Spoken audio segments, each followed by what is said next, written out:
શ્રદ્ધા એટલે શું એ આપણે સમજવું પડશે.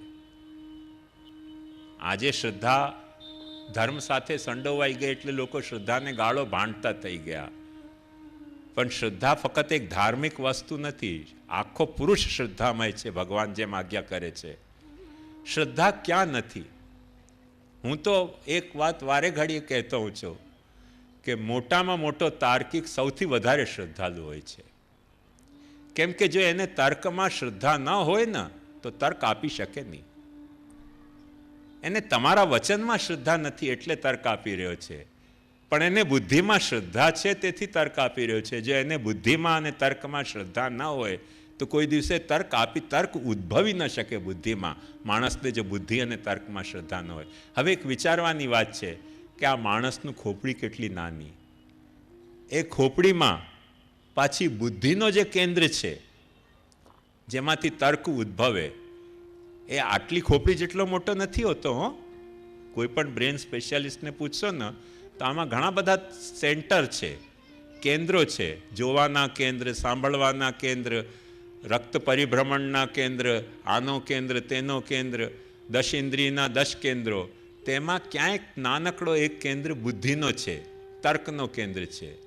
ક્યાંક એક નાનકડો પ્રેમનો કેન્દ્ર છે. એ બહુ નાનકડા કેન્દ્ર છે. તો આટલી એક તો ખોપડી, એમાં નાનકડું બુદ્ધિનું કેન્દ્ર.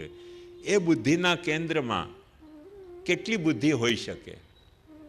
કેટલી બુદ્ધિ હોઈ શકે? વિચારો જાતે. આ હમણાં ભૂકંપ આવ્યો, આપણે સૌએ જાણ્યું. માણસોને ખબર ના પડી, સૂતા ઝડપાઈ ગયા. જાનવરો રડતા હતા ભૂકંપ આવ્યા પહેલા. તો આપણે બુદ્ધિમાન કે જાનવર બુદ્ધિમાન? ઘણી બધી વાતોમાં જાનવરોમાં આપણા કરતા વધારે બુદ્ધિ હોય છે. એક વાત સમજો, સાધારણ, કે સાઇબેરિયામાંથી બર્ડ્સ અહીંયા આવે છે હિન્દુસ્તાનમાં. એમની પાસે મોબાઈલ નથી હોતો, એમની પાસે નકશો નથી હોતો, માણસ જેટલી મોટી ખોપડી નથી હોતી. વર્ષમાં એક વખત આવે છે, તો એ બાકાયદા જ્યાં જતા હોય ત્યાં પહોંચી જ જતા હોય છે. કેટલી બધી બુદ્ધિ છે એમનામાં. પણ એ બુદ્ધિ ની પાછળ શ્રદ્ધા એમની રહેલી છે. કઈ શ્રદ્ધા? જો તમને બતાવું કે ઠંડીના દિવસોમાં ત્યાં બરફ જામે છે અને ત્યાં તેમને ખોરાક નથી મળતો. ચાલો અહીંયાથી ત્યાં ચાલો, દક્ષિણમાં ખોરાક અમને મળશે. એટલે ખોરાકની શોધમાં એ અહીંયા ઉડીને આવે છે. કોઈ દિવસે રસ્તો ભૂલતી નથી. રાતના દિવસોમાં જોશો ને, ઘણી વખતે રાતના પણ એ ઉડતી હોય છે ઉપર. આપણને અંધારામાં નથી દેખાતું, એમને દિવસમાં અને રાતમાં બંનેમાં દેખાય છે. પણ શ્રદ્ધા છે એમને કે મળશે એમને ખોરાક. શ્રદ્ધા ક્યાં નથી? તમે ટ્રેનમાં બેઠા છો ને, તર્ક કરો કે જેમ મને ઊંઘ આવી રહી છે તેમ ડ્રાઈવરને પણ ઊંઘ આવશે. પછી ઊંઘ ઉડી જશે તમારી. અને શ્રદ્ધા હશે ને કે સીટ સારી મળી ગઈ, પાથરી દીધું આપણે આપણું બ્લેન્કેટ, આપણી ચાદર, અને ડ્રાઈવરમાં શ્રદ્ધા હશે ને તો જે સ્ટેશને જવું હોય તે સ્ટેશને પહોંચી શકો છો. શ્રદ્ધા એ ફક્ત ધર્મનો વિષય નથી. શ્રદ્ધા તો ડગલે પગલે વપરાતી આપણી એક ઇન્દ્રિય છે, આંખની જેવી, કાન જેવી, નાક જેવી. એક વાત સમજો, તમને કોઈક વસ્તુ જોવી હોય, આ પેન છે, આ હું તમારી સામે મૂકી રહ્યો છું, આ પેન છે, તમને ખબર કેવી રીતે પડી? તમે કહેશો અમને દેખાઈ રહી છે. પણ દેખાય તો સ્વપ્ન છે, આ સ્વપ્ન નથી તેની ગેરંટી શું?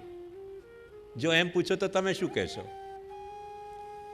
કે ના, અમને શ્રદ્ધા છે કે અમે જાગી રહ્યા છીએ. પાછી શ્રદ્ધા આવી ગઈ. શ્રદ્ધા ક્યાં નથી કામ કરતી? તમારી સેલ્ફ અવેરનેસ જે છે ને, તમારી પોતાની આત્મસભાનતા છે, તેમાં શ્રદ્ધા જ કામ કરી રહી છે.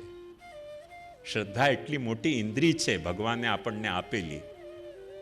એ ફક્ત ધર્મનો વિષય નથી. ડગલે પગલે હસ્તમિલાપ કરીએ છીએ, શ્રદ્ધાથી તો કરીએ છીએ.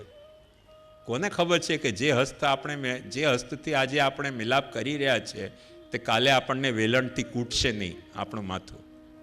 કોને ખબર છે? કૂટી શકે માથું એ જ વેલણથી. પણ શ્રદ્ધા છે તેથી હસ્તમિલાપ કરી રહ્યા છે ને. તો શ્રદ્ધા ક્યાં નથી? શ્રદ્ધા દરેક ઠેકાણ છે. શ્રદ્ધાનો શુદ્ધ અર્થ સમજો.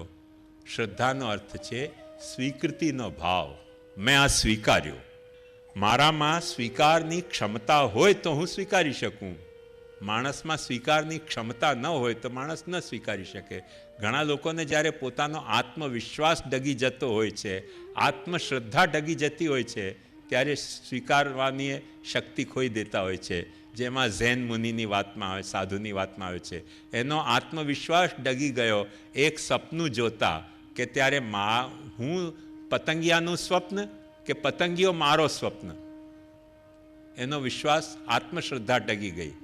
એટલે શ્રદ્ધા એ ધર્મની પહેલી પત્ની છે. આંધળી શ્રદ્ધા નહીં હો. ફરીથી હું તમને સાવધાન કરી રહ્યો છું. આંધળી શ્રદ્ધાની સ્વીકૃતિનો ભાવ.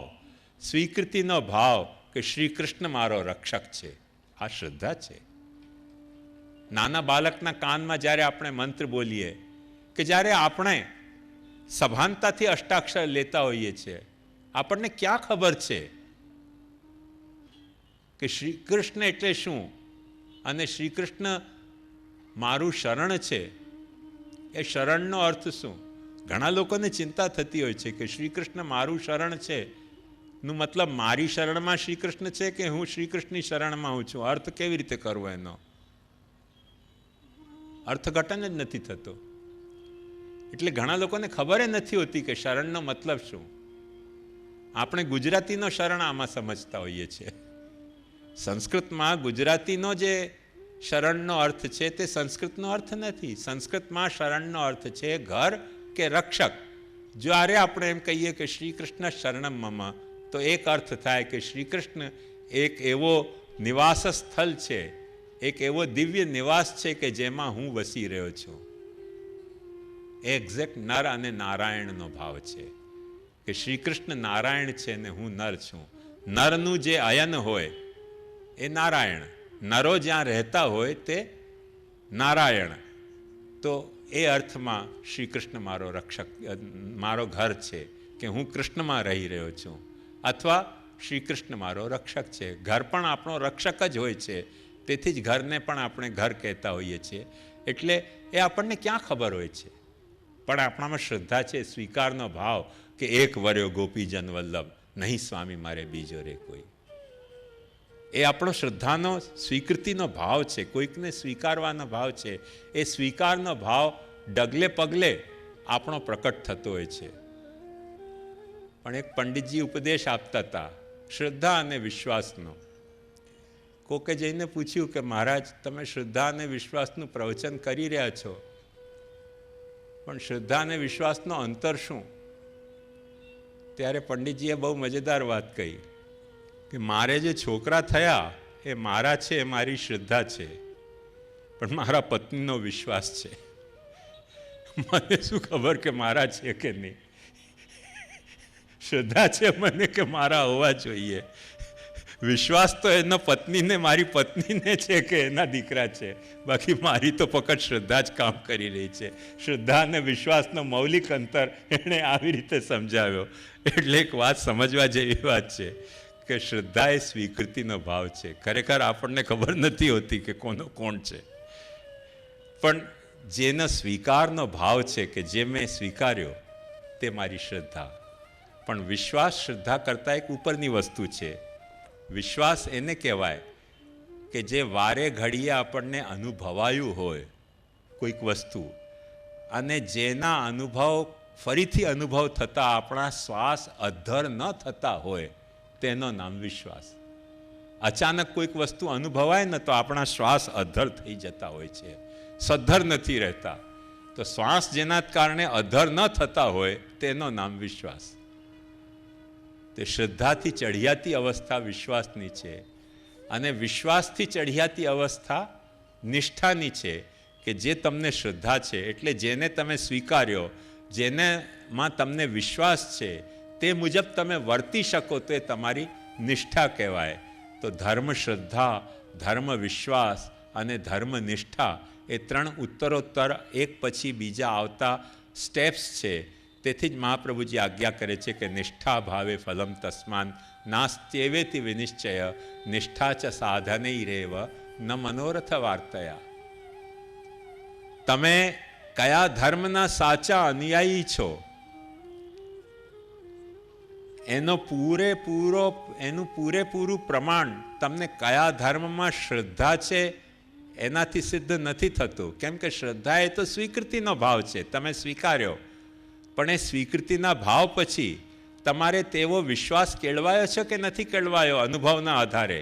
એ કેળવાયો હોય તો તમને ધર્મ શ્રદ્ધા નથી, ધર્મ વિશ્વાસ છે.